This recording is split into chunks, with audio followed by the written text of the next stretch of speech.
원자나 분자와 같은 입자의 개수는 어떻게 세는 것일까요? 그 작고 엄청나게 많은 수의 입자를 어떤 방법으로 세는 것일까요? 먼저 이야기에 들어가기에 앞서 입자의 개수를 나타내는 단위부터 보겠습니다. 원자나 분자는 웬만한 현미경으로도 보이지 않을 만큼 작고 그 수도 매우 많습니다. 따라서 이렇게 많은 입자를 묶어서 어떤 단위로 이야기하는데요. 마치 연필 12자루를 한다 쓰라고 하는 말이죠. 어떤 입자가 6.02 곱하기 10의 23제곱개가 있다면 그것을 묶어서 1몰이라고 합니다.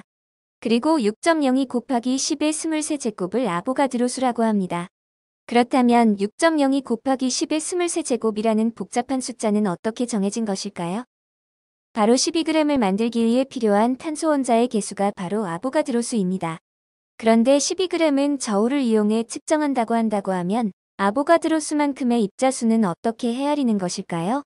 사실 아보가드로 수는 전 세계 사람들이 1초에 한 개씩 센다고 해도 신생대부터 현재까지의 시간이 되어야 셀 수 있는 개수입니다.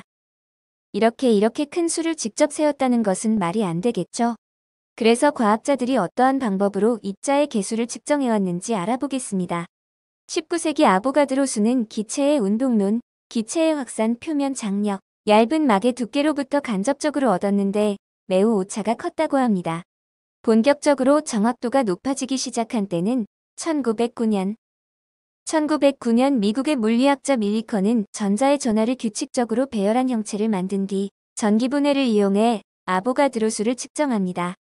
이 실험의 기본 원리는 1833년 마이클 패러데이 물리학자가 발견한 원리인데요. 그는 전류에 의해 생성된 물질과 소모되는 물질의 양은 물질의 종류와 관계없이 전자의 양 즉 전하량의 비례함을 밝혔습니다.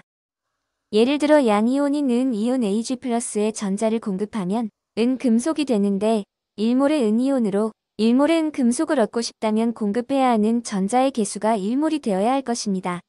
따라서 은이온을 은금속으로 바꾸는 실험을 통해 공급한 전하량을 측정하면 전자의 개수를 알아낼 수 있을 것입니다.